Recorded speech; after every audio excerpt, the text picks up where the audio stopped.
Oh, raindrops. The time has come. You guys have been waiting for this collaboration for almost 2 years. Let's get right into it. Raindrops. I got the icon, motherfucking Monica Garcia in this bitch. Hey, Monica.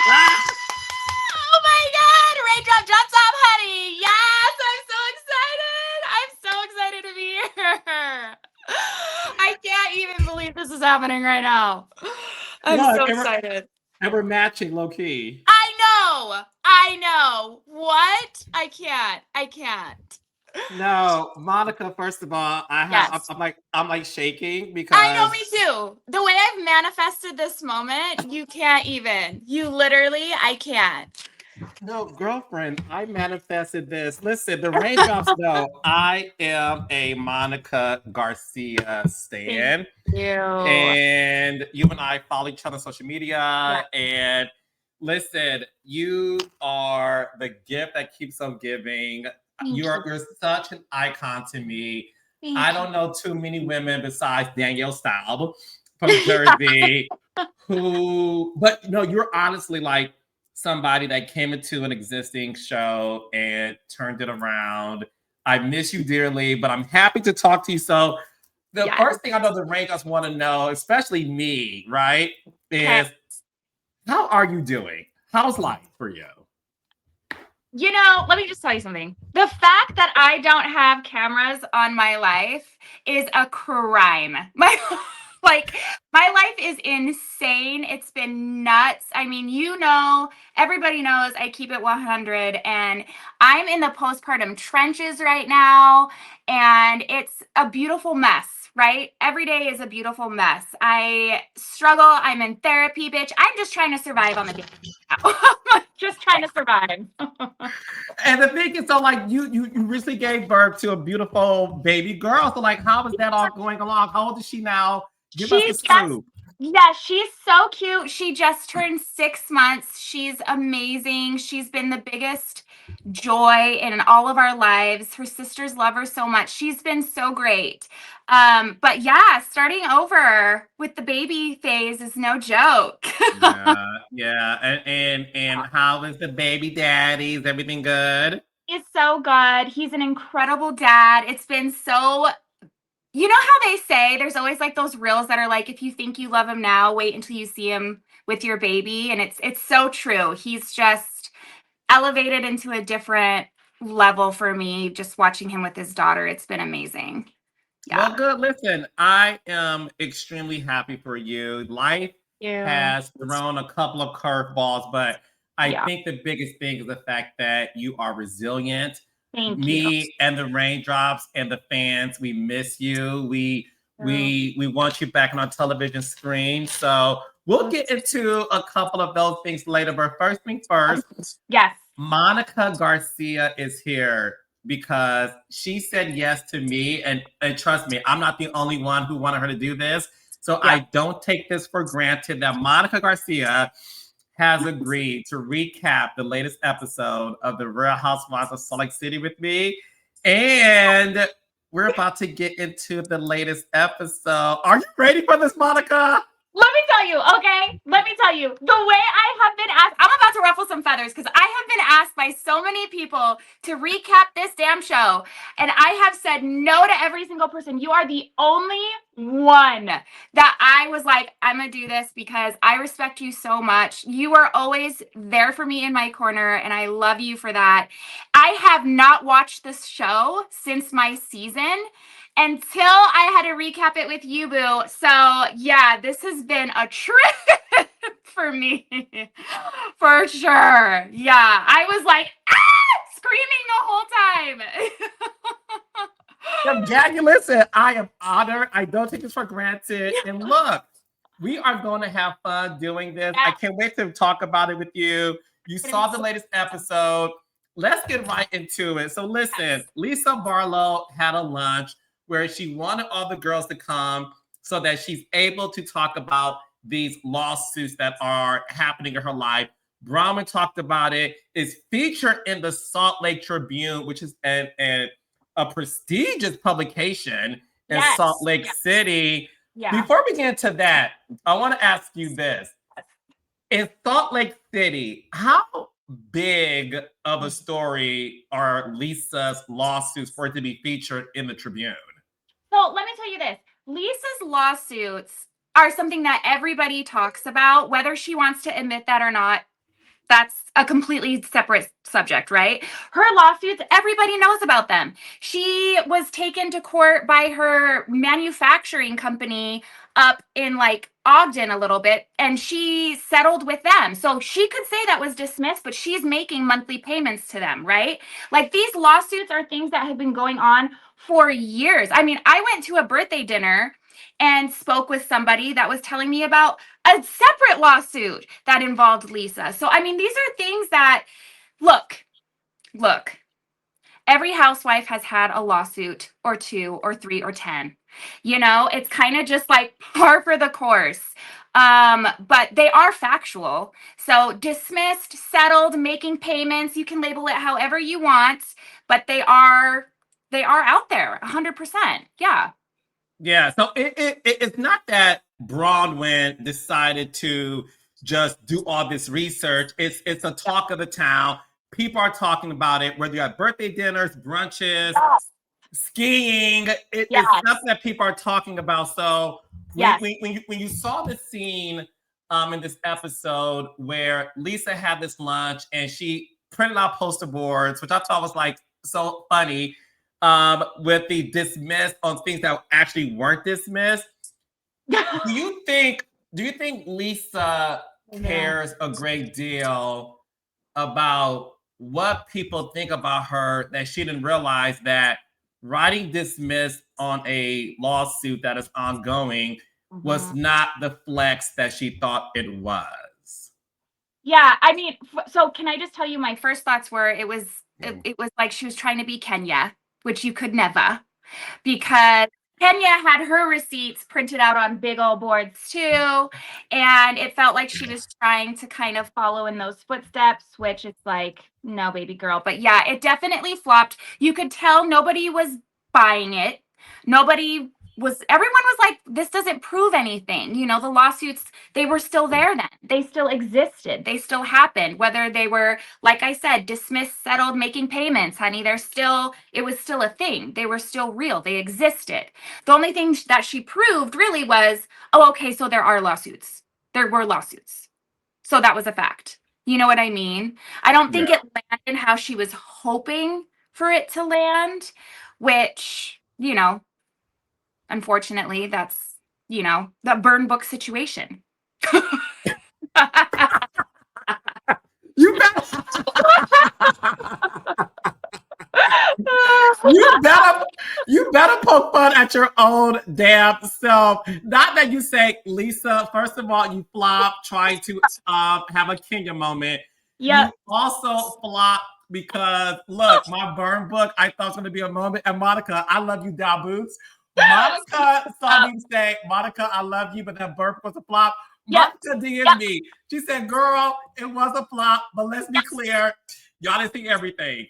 Exactly. And I can own that. Yep, that didn't flop because a lot of shit got edited out. And maybe in Lisa's defense, right? We're going to play devil's advocate. Maybe shit was edited out, that it didn't land because there were certain pieces taking out, which is what happened with the burn book. So who knows? Who knows? Points are made and points are valid. Yeah. When first of all, I want to ask your opinion. Yes. What are your thoughts, Monica Garcia on Yeah. Bronwyn? Oh, Bronwyn. It's hard because I've never met her and she is trying to make her way on this cast, which I completely understand how difficult that is. I commend her for bringing more to the table than Heather has in 5 seasons. And I'm proud of her for showing parts of her life that most of the cast won't. And I know you know that's true. I know you know that's true. She's doing a great job because she is out here at least showing shit that some people haven't shown in 6 seasons. So I'm proud of her for that. Yes. Yes. I mean, listen, the moment you say something I disagree with, I will let you know. And so far, it hasn't happened yet. Look, speaking of Heather, Yeah. during the lunch scene, she tried to come across as this peacemaker, telling the girls that, look, you guys are being mean to each other. You're not hearing each other out. I don't, you're disrespecting, each other when it comes to, Lisa Son's businesses and how it belongs to Walmart.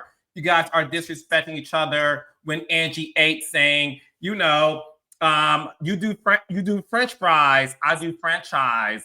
First of all, when that line was said, do you think Angie rehearsed it or did that come off the dome? Yeah, I think Angie rehearses a lot of things. Like you park your Range Rover under a carport. I think there's a lot of things that are discussed previously beforehand and are made sure to hit bump, bump, bump, bump. But also, can we, for one, back that up? Let's not diss Walmart because let's not for a second act like any of those women wouldn't love to have a corp like Walmart under their belt. Okay. If you can achieve a Walmart level of success and franchise, okay, you have made it. And second of all, let's not act like we wouldn't all love a McDonald's deal. Okay. Or an In-N-Out burger deal or whatever. Like, I'm sure Angie, if Wendy's called her right now, would take a French fry deal as well. So, I think there's just these low blows that, get thrown across the table, and it is what it is. We all love a little shade for sure. But I do think that like the Walmart stuff was a little like we all wouldn't love to have an account that Walmart has. Like we'd love our bank accounts to be a Walmart bank account, Ooh. I mean, girlfriend, it's a gazillion-dollar business, and now that's a franchise, honey. Exactly. That is a franchise. Yeah. No, listen. I will say this. I do love Angie Down. I think she's a great addition to the show. When it comes to Heather, though, I do want to get your thoughts on it because you obviously work with her, and we're all aware that your last scene, not the reunion, your last scene on the show when you guys went on the trip, Heather was the one that sort of led the charge, and let's just call it what it now, getting you off the show. Let's just call 100%. It a spade, right? Yep. Mm-hmm. I found it interesting that in this season and a little bit of last season, I know you're gonna watch it, so we can focus on this episode. She appears to come across as a peacemaker. Mm-hmm. I don't, based on what I'm seeing, I can only base off what I'm seeing. And yes, things aren't shown and things get edited out. Yeah. I personally have said that when Heather blamed some of the production allegedly giving her the black eye, I was done with that, with her, in terms of like, I was so insulted as a producer that you would blame some crew members on a black eye that we now know Jen Shaw gave you, allegedly. I'll just say for that. Allegedly, yeah. Is it in Heather's personality to be a peacemaker that she's trying to present this season? Look, if there's one thing that Heather is good for, it's a bullshit monologue. So she can say whatever she wants to say across the table to make it look like a peacemaker or whatever. She doesn't give a fuck about peace. Like, let's be so for real right now. I mean, what she did, like you said, with the production thing caused an entire investigation. I mean, with like law enforcement and attorneys, like everybody. Like, are you kidding me? So, I mean, Heather can sit across the table and you guys, da da da da da da da da. I mean, that's all we get from her are these rehearsed monologues, 100%. So, I mean, how lucky for her that that's all she has to deliver. That's all that's expected. You can just hide the rest of your life and sit there and give us a good monologue every now and then. Lucky. She is sitting in the sweet spot of housewives. Like, I'm on a show, but I don't have to show my life. Like, lucky. She's very lucky. Yeah. One thing odd that we don't hear like scandalous stuff about her. That's weird to me. Why is that the case? I will say it does appear she has phoned it in for the past couple of seasons. Yeah. I watched Salt Lake City, you know, the first season, after the raindrop, so you have to watch it. I, of course, was very honest that I started watching it again when you joined. I made that very clear because the raindrop says there's this woman named Monica Garcia that you're going to stand for. And then I started watching it again. Heather, in the beginning, based on what the feedback was from the fans, Yeah. she sort of was emerging in the beginning as the face of this show. Being center snowflake and sort of like the queen bee in a sense. Maybe. Oh. Well, that's what I felt they were trying to push in the beginning. I don't see that anymore. Why do you think Heather is getting away with not having a storyline, unlike the other women who are giving something real? I do not know. Please explain that to me, because I am sitting here thinking you have people that have come on, not even just me. I mean, there's been other one season people. You have Dana, you have Angie Harrington, you have all these other people that have come on for only one season that I feel had so much to offer, were willing to kind of show everything. And not get more than a season. So, I mean, for me, it's baffling. I never really saw her as the queen bee until I was on the show.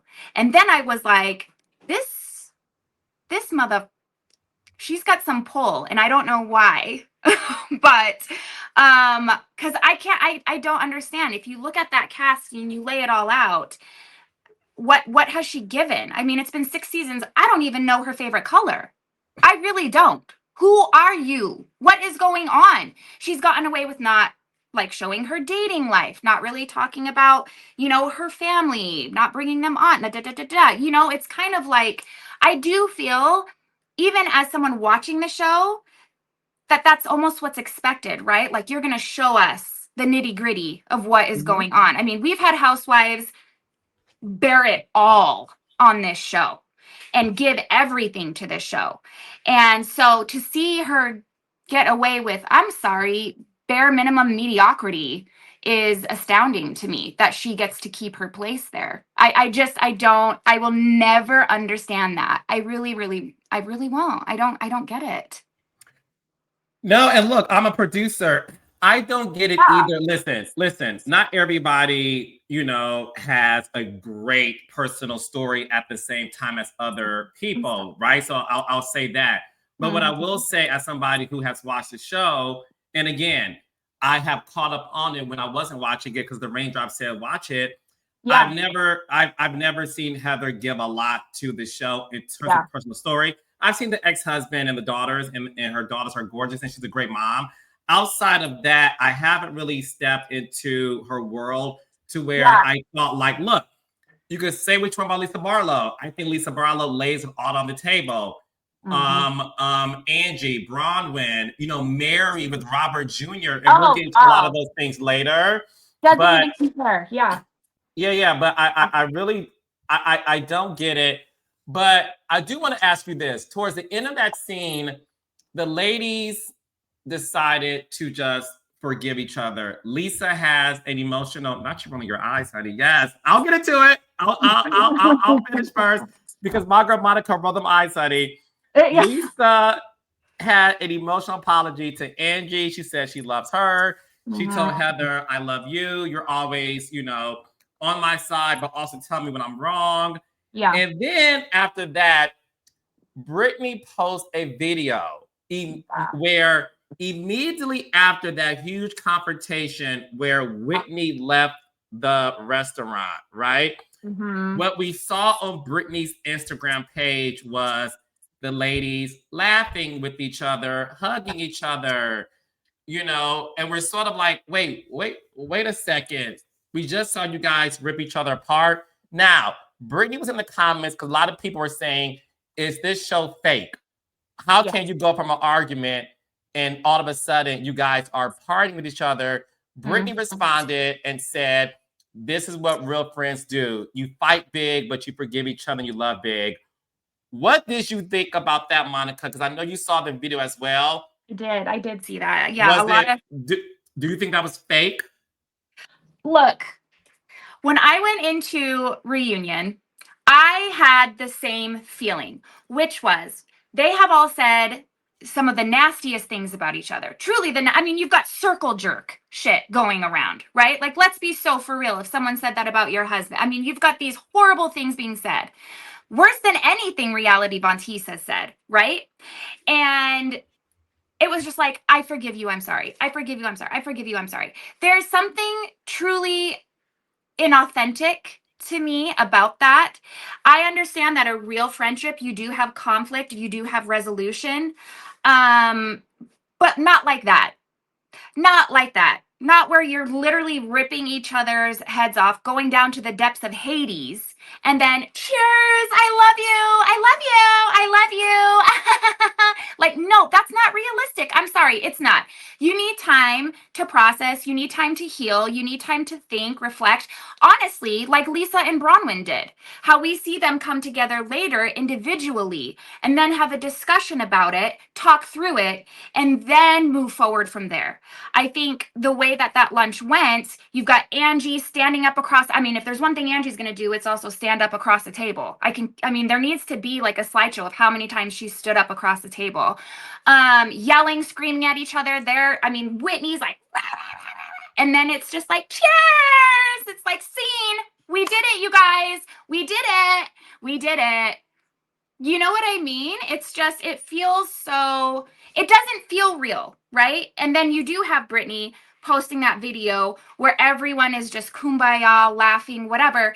And like I said, that can happen. That, you know, there's fights and friendships. It's like sisters, right? Right. But at the same time, it just felt, yeah, it didn't sit right. It didn't feel right. It felt very like, okay, we did our work. Now let's go play. You know what I mean? Kind of. It Yeah, didn't. well, listen, that's what you're saying, Monica, is what the audience is echoing. And listen, I worked on Atlanta Housewives. I worked Yeah. on Jersey. Baby, Yeah.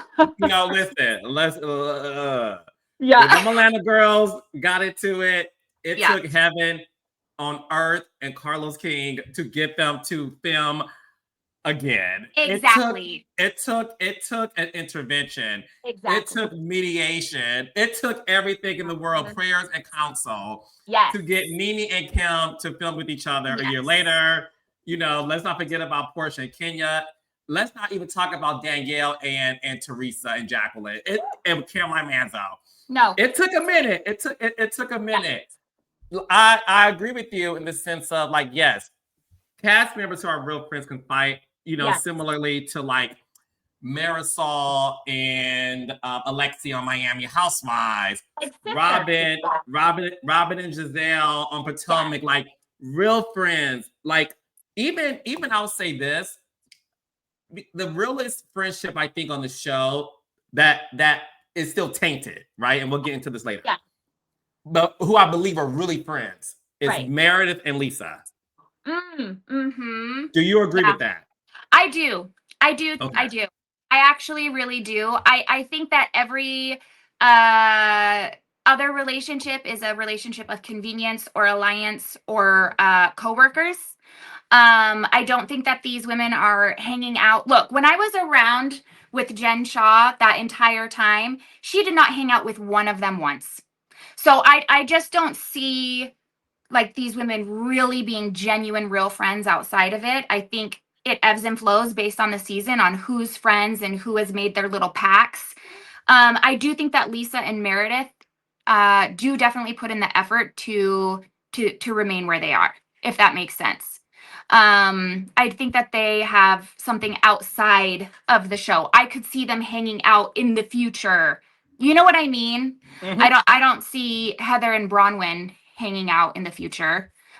You know what I mean? I don't know if that makes sense. Yeah. Yeah. It makes total sense. I don't think Heather likes Bronwyn at all. And I think Bronwyn is so real. She's like, girl, whatever. Yeah. I do agree with you because even when you saw Bronwyn and Lisa have their one-on-one in this episode, and they had to address once again their issues. That to me was realistic in terms of we can agree to forgive each other, but we really have to like work towards rebuilding our friendship because Bronwyn was recommended by Lisa to be on the show. And like Bronwyn said, I tell you a joke about I have to perform, certain things to get clothes as a joke. And years later, you run that back in my face to embarrass me. Which, by the way, who hasn't done that in a relationship? I'm sorry. Who hasn't done that? Okay. Like, please. Right. That's why I love that Whitney said, I do that. Like, I think we all do it. I'm like, go ahead, Whitney. So I agree with you that it takes a minute to rebuild it. I was shocked that the moment this scene was over, they're toasting to the weekend. But it also is confusing because we saw Angie tell Heather that a woman walked into her salon representing Lisa, saying, I'm here to collect the products that Lisa has here. Only for Lisa to text Angie pretty much dissing her salon, calling it dusty girl. I want my stuff back and all of these things. And you're using someone's credit card to go on vacations. I'm like, what happened to the kumbaya? Well, it was fake. Just like we said, I'm like, thank you for okay, so we're not crazy. That was bullshit. And it was fake, just like we assumed. You know what I mean? Like, there was nothing off that. It's not realistic. You can't throw shit like that at each other and then kumbaya and expect it to really actually be kumbaya. There's no way. There's no way. So, I mean, to me, that made sense. Go get my shit from that bitch's fucking salon, her dusty, crusty, musty salon, and I'm gonna Venmo her this little coin, and that's how I really feel. Good for you, because that was probably how you really felt. You didn't feel like, I love you, Angie, and I just like, no. You wanted to get your shit and go. You know? That was real. Good for her. Good for her. No, it was real. But look, I want to get your thoughts on this because I want to know if B. Monica Garcia would have played this the same way. So after this incident happens at Angie's salon, she then meets with Meredith. Oh, yes.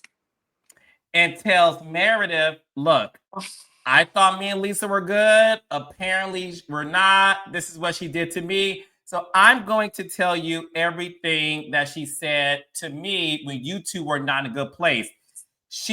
Angie told Meredith that Lisa told Angie to dig up dirt on her. You got your ass handed to you, kicked out of the Cool Girls Club for allegedly doing the same thing, right?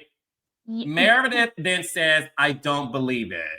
And apparently, I'm gonna end it here because I'm on my raindrops to follow where I'm going. Yes. 2 episodes ago, Raindrops, if y'all remember, when Bronwyn read Lisa and Lisa said, I'm gonna create a website and list all of your shit. And Bronwyn goes, okay, Lisa, we know that's what you do.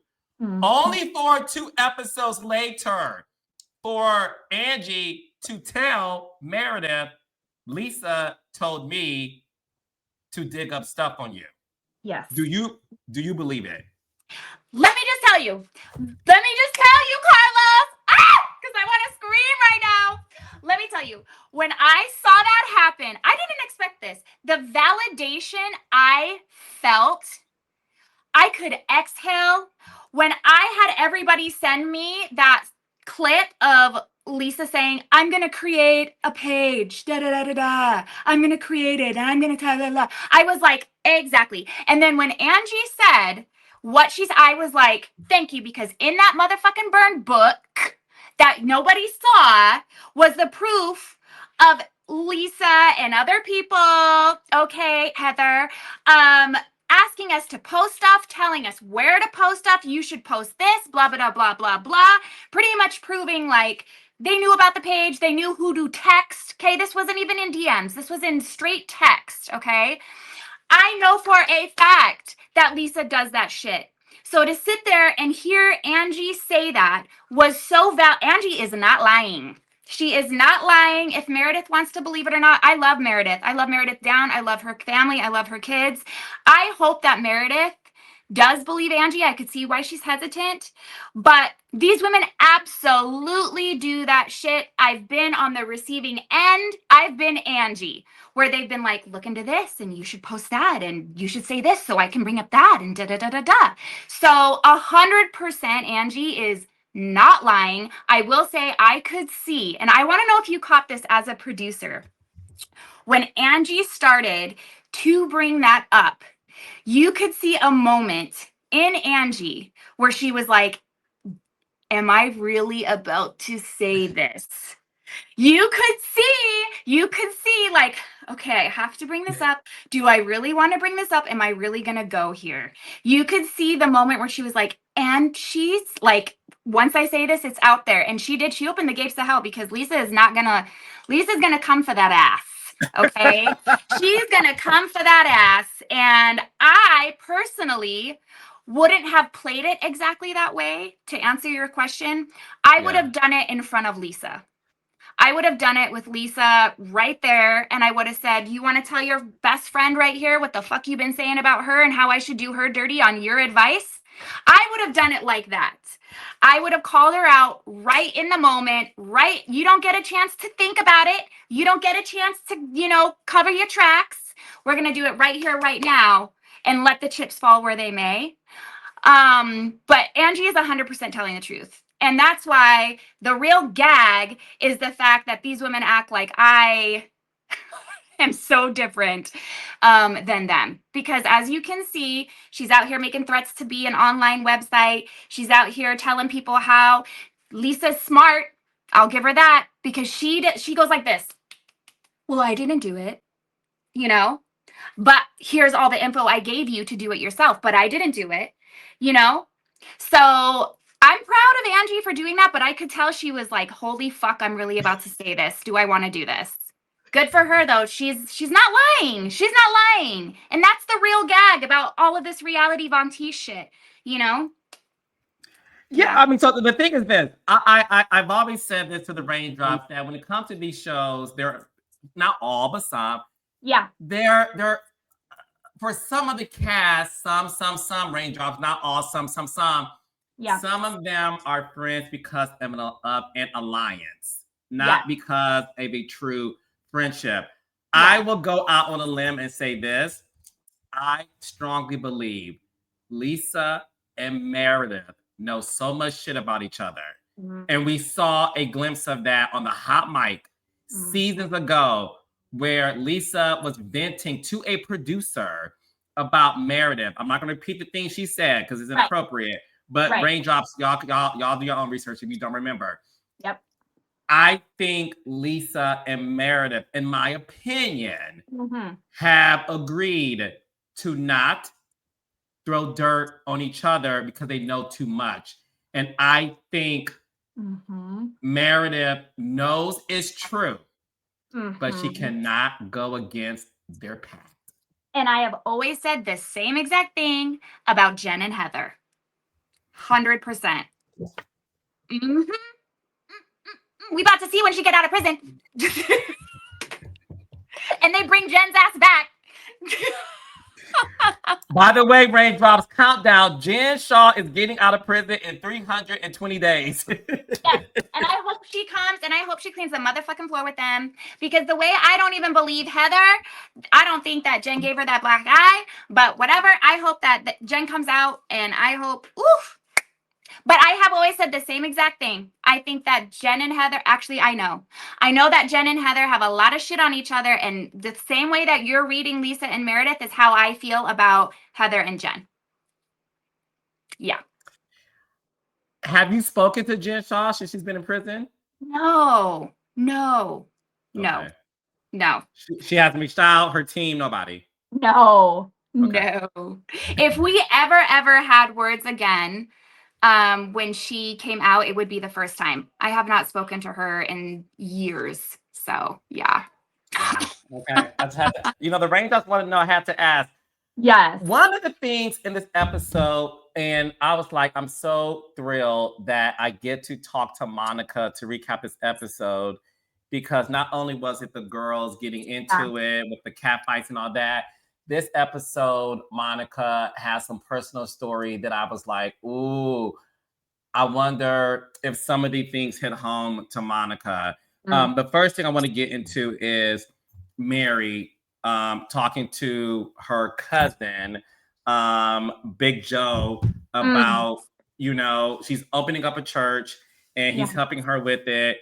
And she sort of starts intimating about things that happen in her personal life with her mother. Yes. She talked about how when her grandmother passed away, she was very careful with her words, right? When she said, my grandmother had wishes that she wanted fulfilled. Right. Now, we all know that, supposedly, because I'm not sure if Mary confirmed it fully, so I'll just say supposedly, allegedly for those reasons. But word on the street is the fact that allegedly, one of the grandmother's wishes was for Mary to marry her husband, which is Mary's step grandfather, not her blood grandfather. Right. So she was. I thought that was very interesting the way she said that. But what she did talk about was the fact that when her grandmother did leave, the mother also wanted to take over the church. Right. And how that did not happen to the point where she got it from the church, pretty much said she's leaving. They said police was called, escorted someone out. It was a very carefully worded scene. Yes. And the last thing was how the mother, I'm going to say allegedly, she's in heaven. The mother allegedly put articles about Mary saying that she was a victim in her marriage and was manipulated to be in this marriage. What did you think about all of that? And I felt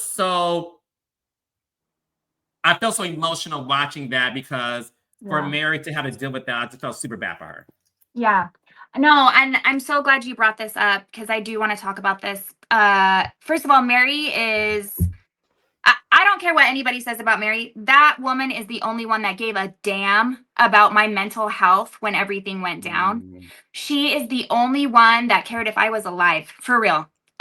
Because of everything I was going through, the way I was being treated, the other stuff that was going on behind the scenes. So shout out forever to Mary for being an actual human being, and caring about my well-being, as a person, aside from all the bullshit. I will say I was specifically triggered watching that in relation to the fact that her mom was publicly speaking against her and saying horrible things about her, because I experienced that with my mother, with her rants on me on Twitter about me and my children and whatever. And it is a different kind of betrayal. When that comes from not just even a family member, but from your mother, So for me, I 100% related to her in that moment. And, it really made me reflect. I have not had any relationship with my mom since finale aired. There is zero relationship. We haven't spoken. I want nothing to do with that. And part of that too is because of her behavior online after the fact. And so I related to her saying, there's a sense of it's closed. Like that chapter has closed for now, and that being done. And that was very intense. I will say props to Mary. I mean, she is showing her personal life like nobody else on that cast is right now. And she continues to do so, and it's not easy. And I'm so proud of her for doing that. It's hard. Oh, listen. Let's get one thing clear. Mary has single-handedly given not only Salt Lake City but the franchise as a whole some of the most personal stories in a real sense that I have seen in years. Yes. from talking about her son, Robert Jr., and dealing with his addiction issues. And my prayers go out to Robert Jr. still Yeah. today, and to Mary and the family. Yeah. When she opened up in this episode about her grandmother, her mom, and the reason why I said she was very careful with her words is because I still think for her, she does not want to disrespect her mother. Yeah. And although her mother has since passed away, you could tell that she still wants to find a way to tell her truth, but also Yes. find a way in a sense to honor her, if that makes any Yes. sense. Yeah. But kudos, Mary. I'm telling you, Mary is the gift that keeps on giving. She is needed for the show. Oh, yeah. Even her commentaries on the sidelines are hilarious, but it's her personal story that I think is what's keeping Salt Oh, Lake she's City caring. afloat. She's caring 100%. Like for other people that are bringing no personal story, she's got it all covered for them, and they should be so grateful for her for bringing that element to the show, because otherwise it's non-existence aside from Bronwyn, right? And what Bronwyn's showing with her mother. So yeah, yeah, No, and that's yeah, a perfect segue into it. Listen, I'm a Bronwyn stan, and that scene with her mother in this episode, because last week's episode it was a doozy when they talked about her father, her mother's husband as well, having Alzheimer's, yes, and some of the digs that were happening even in that scene, like, well, this will be you in a few years with your husband, Todd, and I'm like, Mom, what's going on? So in yeah, this episode, Bronwyn has a daughter, Gwen, who has a boyfriend that sometimes lives there. And what was interesting is Bronwyn mentioned how Gwen was the same age as her when she got pregnant. mm-hmm. And that opened up Pandora's box for us to learn, Monica, that Bronwyn's mother obviously was not happy that her daughter was a teen mom, to Yeah, the point that when Bronwyn and her sister were pregnant at the same time and they were yeah, getting ready for a baby shower, how yeah, Bronwyn's mom refused to buy a gift for her, yeah. instead bought it for her sister. The baby gap story was The brutal. baby gaps. Yeah, Again, I thought of you just based on the issues that we've seen on the show you have with your mom. yeah. Talk to us about that scene between Bronwyn and her mother, because holy smoke, it was jarring to hear, but Bronwyn is bringing it to a personal story. Yes, 100%. I would love to talk to Bronwyn, to be honest. I did not, I think, because I was also pregnant as a teen. And I think that it would be really, with a mother, that is very difficult, right? I think it would be really cathartic on some level to be able to speak to someone in regards to that. What really gutted me and kind of my jaw hit the floor, to be honest, which is hard to do.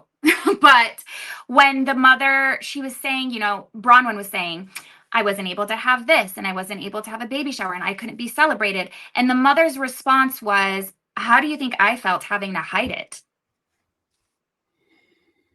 Jaw Carlos. That was equivalent to me when I said to my mom, you put me in the trunk. And she said, that happened one time. Bitch, I was in the trunk. Like, what? It's the same thing. Like, well, how do you think I feel having to hide it? It's like, what? Your daughter was the one going through what she was going through, and you're going to sit here and say, well, it happened one time. Well, how do you think I felt? Like, what the? I honestly, it definitely felt like, look, I'm hoping that Bronwyn kind of has some realizations like I did. When you're in it and this is your norm, you don't see and process things the same as when you are sitting back watching it on the screen. So I'm wondering how Bronwyn felt watching that back. It's an out of body experience. For me, it was very eye opening and led to me ultimately deciding I had to cut that relationship off for my own health. So it was very, yeah, it felt like I was watching me and my mom again, to be Mm. honest. And I'm glad, that Bronwyn is sharing that. That was brutal. I couldn't believe it. And just the smirks and stuff that the mom was making, it was very icky. It was very icky. Yeah. Yeah. No, it made me sad. And what was so interesting, and I always wondered this: when a parent can visibly see across from them Yeah. their child uncomfortable and crying, Yeah. and how it doesn't move them. I think that's a part for me. Like Bronwyn looks uncomfortable and sad, and she's tearing up, and the Yeah. mother is stone cold. And I was Yeah. like, I feel that.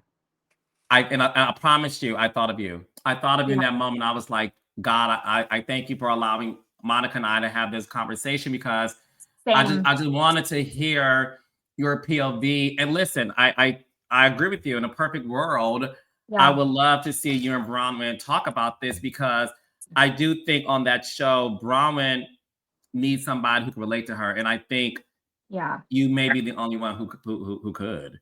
Yeah. It was I like I said, I haven't watched this show since my season, so seeing that, I was like, whoa. Like, what are the odds?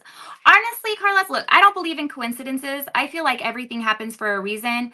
There was a reason why I said no to everybody else and yes to you. And there was a reason that that happened at this point in time right now and on this particular episode, because that,